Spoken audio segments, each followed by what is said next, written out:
Good afternoon बच्चों। आज का आपका टॉपिक है परिमाण बोधक विशेषण। अब ये परिमाण बोधक विशेषण क्या होता है, देखिए। जो परिमाण का अर्थ होता है, जो परिमाण का जो शाब्दिक अर्थ होता है, शाब्दिक अर्थ जो होता है वो होता है मात्रा। जो परिमाण शब्द का शाब्दिक अर्थ है वो क्या है? मात्रा है। परिमाण शब्द के अन्य अर्थ भी होते हैं। अगर हम अन्य अर्थों की बात करें, जो ये परिमाण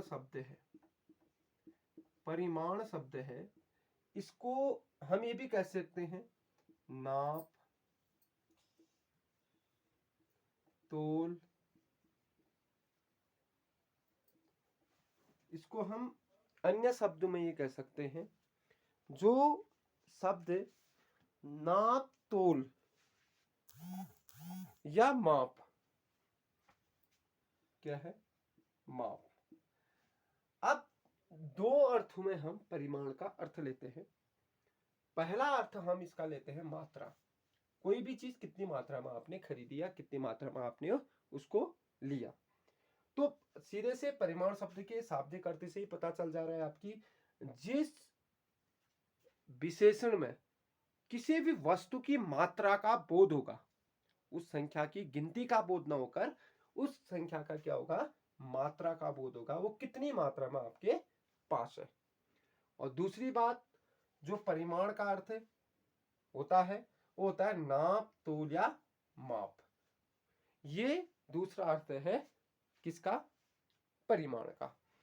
अब यहां पर देखिए, जो परिमाण शब्द होता है, परिमाणवाचक या परिमाण बोधक जो विशेषण होता है, जिन शब्दों से हमें गिनती, मतलब वे शब्द, जो शब्द हम क्या कर सकते हैं परिमाणवाचक में, संज्ञा या सर्वनाम की माप, तोल संबंधी विशेषताएं जो आपको बताए, जो ये बताए कि जिन शब्दों से किसी संज्ञा या सर्वनाम की संख्या का बोध होता है उन्हें तो आप संख्यावाचक कहते हैं। मगर जो परिमाणवाचक होता है, जो विशेषण किसी वस्तु की माप या तोल संबंधी विशेषता बताते हैं आपको। देखिए इसकी परिभाषा जो आपकी इसकी परिभाषा होगी, परिभाषा आपकी होगी, जो संज्ञा या सर्वनाम शब्द, जो संज्ञा या सर्वनाम शब्द की माप, तोल संबंधी,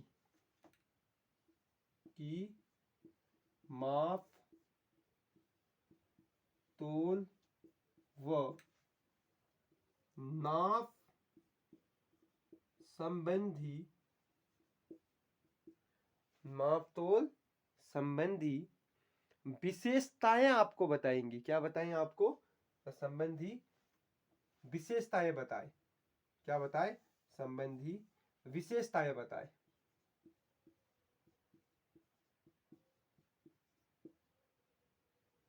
विशेषताएं बताए, उन्हें क्या बोलोगे आप? उनको बोलोगे परिमाण बोधक विशेषण।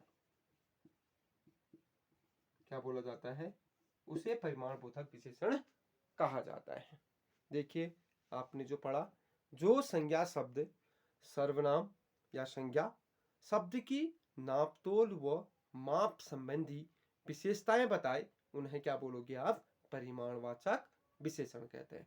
आपको देखिए, ये आपने परिभाषा पढ़ी, आपने ये भी पढ़ा कि परिमाण शब्द का शाब्दिक अर्थ क्या है, और बोधक आप जो इसमें बोलते हो, जो आपको बोध कराए, जो नाप, तोल, माप का आपको बोध कराए, वही होता है परिमाण बोधक शब्द। और आगे देखिए, यहां पर जो मात्रा शब्द कहा गया है, आप जैसे संख्यावाचक है, आपने कहा 10 केले, आपने बोला 10 केले, आपको फिक्स पता है कि इसमें कितने केले हैं, 10 केले हैं। अगर मैं कह दूं 10 किलो चावल, केजी चावल, आप इसमें आप देखिए जो मैंने 10 किलो चावल कहा और आपसे इस आपको इन 10 किलो चावल जो आपको दिए गए हैं, आपसे ये तो नहीं कहा गया कि इसमें कितने चावल के दाने हैं, क्योंकि हम उनको क्या नहीं कर सकते, गिन नहीं सकते हैं। आपको एक नोट भी लिखना है, जिन वस्तुओं को हम क्या नहीं कर सकते हैं, गिन नहीं सकते हैं, वही क्या कहलाता है, परिमाण बोधक विशेषण कहलाता है। एक नोट लिख लीजिए आप, नोट, जिन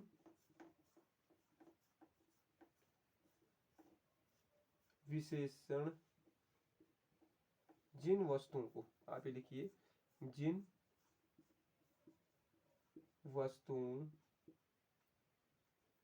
को हम गिनती नहीं कर सकते, उन्हें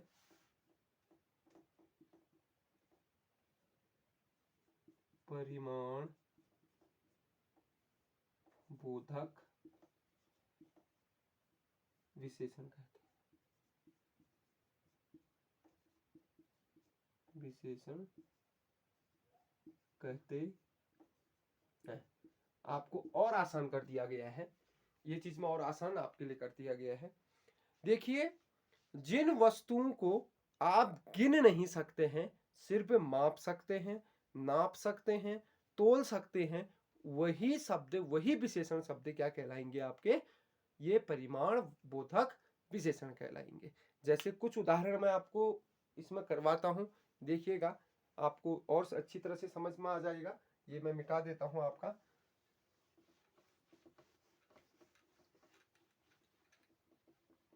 सभी बच्चों को समझ में आया। आगे देखिए,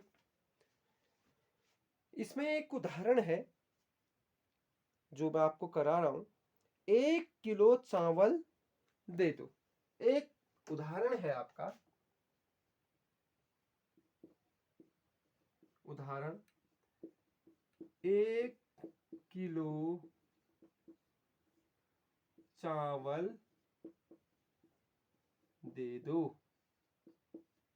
अब देखिए, इस वाक्य में आपको एक संख्या का बोध हो तो रहा है, मगर यहां पर पीछे आपका एक मापक यंत्र भी आ रहा है, एक मात्रा भी आ रही है, एक मात्रा भी है, एक मापक यंत्र भी है, किलो। आपको सीधे समझ जाना है कि चावल शब्द जो है इस संज्ञा है, तो इस संज्ञा को, चावलों को हम गिन नहीं सकते। हम अगर 1 किलो, हम एक दाना तो नहीं कहेंगे ना। आप दुकान पे जाओगे तो आप ये बोलो कि 1 किलो चावल, आधा किलो चावल, ये पाव भर चावल, 10 किलो चावल, 5 किलो चावल बोलोगे तो आपको जो जिस मात्रा में वो देगा वो किलो के मात्रा में देगा। आपको यहाँ से सीधे पता चल रहा है कि ये किलो के मात्रा में आपका क्या है, ये आपको मिल रहा है। तो ये कौन सा हो जाएगा आपका, परिमाण बोधक विशेषण हो जाएगा। अब उसी तरह से एक और उदाहरण देखिएगा, आपने कहा मेरी कमीज में 2 मीटर कपड़ा लगता है। आपने बोल दिया मेरी कमीज में 2 मीटर कपड़ा लगता है। देखिए, अब यहां पर संख्या का बोध तो हो रहा है आपको 2, मगर उसके पीछे क्या हो रहा है, एक मापक शब्द का भी बोध हो रहा है। वो है आपके, जो मापक शब्द का आपको बोध हो रहा है वो है आपका मीटर। आपको ये पता चल रहा है कि उसने मेरी कमीज जो बोला वो 2 मीटर कपड़े से को 2 मीटर कपड़े से क्या की गई है, लगा है। मेरी कमीज में 2 मीटर कपड़ा लगा है, ये आपने कहा। अब देखो, अब जो दूसरे एक उदाहरण आप और देखिए, उसके बाद एक उदाहरण आपने कहा मुझे 3 बीघा जमीन चाहिए। आपने किसी से बोला, ये दूसरा उदाहरण था आपका, ये तीसरा है। आपने बोला मुझे 3, आपने बोला मुझे 3 बीघा जमीन चाहिए। आप देखिए जितने भी मैंने उदाहरण आपको करा रखे हैं, सभी उदाहरणों में मैंने आपको एक मापक या मात्रक का बोध करा रखा है। मात्रक का मतलब आप समझते हैं, जो किसी जैसे किलोग्राम, लीटर, मीटर, सेंटीमीटर, ये शब्द होते हैं। तो यहाँ पर आपने देखिए मुझे 3 बीघा जमीन चाहिए। अब वो सीधे सीधे शब्द में बोल रहा है कि मुझे 3 बीघा जमीन चाहिए। 3 तो ठीक है, संख्या है, मगर उसके पीछे जो ये है, ये मापक मापक का बोध करा रहा है आपको। इसलिए इसमें भी कौन सा विशेषण होगा? परिमाण बोधक विशेषण होगा। इसके बाद अब कुछ ऐसे विशेषण भी होते हैं जहां पर आपको पता नहीं चलेगा कि ये क्या बोल रहा है। उसने कहा मुझे थोड़ी जमीन दे दो, या मुझे थोड़े चावल दे दो, मुझे थोड़ा आटा दे दो, ये भी परिमाण बोधक में ही आएगा। अब परिमाण बोधक के जो भेद होते हैं, वो 2 तरह के परिमाण बोधक होते हैं, और 2 भागों में इसको विभक्त किया गया है। आप देखिए यहाँ पर जो परिमाण बोधक है, इनको 2 भागों में विभक्त किया गया है। एक भाग है निश्चित, जो पहला भाग है निश्चित परिमाण बोधक। आपको निश्चित परिमाण बोधक पहला है, और दूसरा जो इसका भाग है अनिश्चित परिमाण बोधक। अनिश्चित परिमाण बोधक, इसके 2 भाग हैं। एक निश्चित परिमाण बोधक है, एक है अनिश्चित परिमाण बोधक। इनको परिमाण बोधक को कितने भागों में बांटा गया है? 2 भागों में बांटा गया है। एक है निश्चित परिमाण बोधक विशेषण, एक है अनिश्चित परिमाण बोधक विशेषण। आप इसमें विशेषण भी कर लीजिए पीछे, विशेषण, और यहां पर भी विशेषण। ये विशेषण है जहां पर आपको क्या होता है, निश्चित वस्तु का बोध हो जाता है। निश्चित ये होता है कि आपको 1 किलो चाहिए, 10 किलो चाहिए, 4 किलो चाहिए, 1 मीटर कपड़ा चाहिए, 2 मीटर कपड़ा चाहिए, या आपको इसका जहां पर बोध हो जाता है वो निश्चितता का बोध होता है। तो निश्चित परिमाण बोधक में ही उसको शामिल किया जाएगा। उसके बाद आता है आपका अनिश्चित परिमाण बोधक विशेषण। अब इसमें क्या होगा, आपको निश्चित, उसमें मापतोल का तो आपको बोध होगा, मगर निश्चित मापतोल का बोध नहीं होगा। जैसे मैं कह देता हूं आप मुझे थोड़ा दूध दे दो। अब मैंने निश्चित नहीं किया कि आप मुझे कितना दूध दोगे, मैंने थोड़ा दूध दे दो बोल दिया। आप वो वहां पर आपको निश्चित मात्रा का पता नहीं चल रहा कि आपको कितनी मात्रा में मैं उससे मांग रहा हूं। तो मैंने आपको पहले बता रखा है कि परिमाण का जो शाब्दिक अर्थ होता है मात्रा होता है। मात्रा का मतलब जिस मात्रा में मांग रहा हूं। तो इसी तरह से आप 1-2 उदाहरण आप यहां पर आप देखिएगा। यहां पर है निश्चित परिमाण बोधक क्या होता है, इसको हम पहले समझते हैं। देखिएगा निश्चित परिमाण बोधक होता क्या है। निश्चित परिमाण बोधक विशेषण।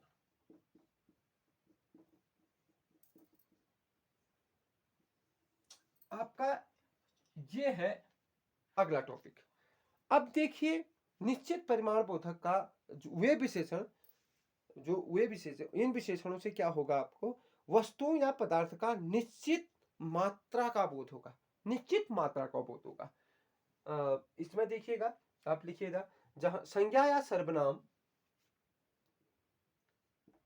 संज्ञा या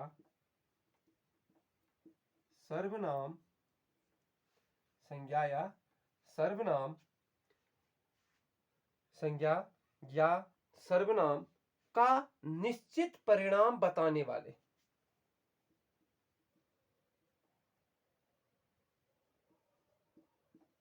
निश्चित बोध कराने वाले भी कह सकते हो, निश्चित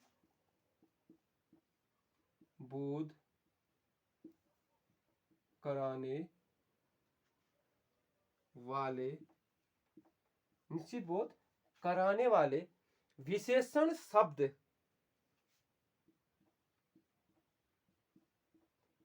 विशेषण शब्द निश्चित परिमाण बोधक विशेषण कहलाएंगे। विशेषण, देखो संज्ञा या सर्वनाम, देखो संज्ञा या सर्वनाम का, यहाँ पर आपका थोड़ा सा मिस्टेक है, यहाँ पर लिख देना, आप यहाँ पर का कर देना, ठीक है। संज्ञा या सर्वनाम का निश्चित बोध कराने वाले विशेषण शब्द निश्चित परिमाण बोधक विशेषण कहलाते हैं, कहलाते हैं। देखिएगा, अब जो निश्चित परिमाण बोधक होता क्या है, जहां पर आपको संज्ञा या सर्वनाम का निश्चित बोध कराने वाले जो सब विशेषण शब्द होते हैं वही क्या कहलाते हैं, आपके निश्चित परिमाण बोधक विशेषण कहलाते हैं। आप एक दो उदाहरण देखिएगा इसका। आपने कहा 2 लीटर तेल दे दो, उदाहरण देखिए, आपने कहा 2 लीटर तेल दे दो। आप यहां पर देखिए, आपको फिक्स पता है कि तेल आपको कितना चाहिए, तेल आपकी संज्ञा है, आपको फिक्स पता है कि आपको कितना लीटर चाहिए, 2 लीटर चाहिए, आपने फिक्स बता रखा है, निश्चित बता रखा है कि आपको कितना लीटर चाहिए, 2 लीटर चाहिए, तो इसमें कौन सा आएगा, निश्चित परिमाण बोधक विशेषण आएगा।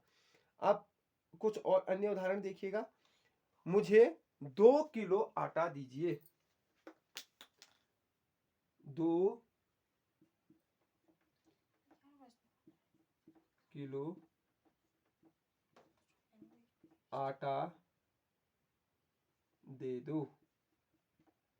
आपने किससे कहा मुझे 2 किलो आटा दे दो, देखो आपको फिक्स पता चल रहा है कि कितनी मात्रा में आपको चाहिए, 2 किलो की मात्रा में चाहिए। इसी तरह से आपने दूसरा कहा, इसी तरह से आप आगे देखिएगा, आपने कहा एक शब्द, मुझे 2 मीटर कपड़ा दे दो। अब आपने क्या कहा, आपने कपड़ा मांगा, मगर कितना मांगा, 2 मीटर मांगा, तो आपका निश्चित है ना, आपके जो मांगा वो 2 लीटर मांगा है, निश्चित है आपका, तो कौन सा आएगा, निश्चित परिमाण बोधक विशेषण होगा, ठीक है। अब आप आगे देखिएगा, अनिश्चित आपको समझ में आ गया होगा, आगे देखिएगा, अनिश्चित परिमाण बोधक विशेषण, ये क्या होता है, दूसरा भाग है परिमाण बोधक का। संज्ञा या सर्वनाम का निश्चित बोध न कराने वाले विशेषण शब्द अनिश्चित परिमाण बोधक विशेषण कहलाते हैं। आप कुछ इसके उदाहरण देख लीजिएगा। आपने बोला, पहला उदाहरण है आपका,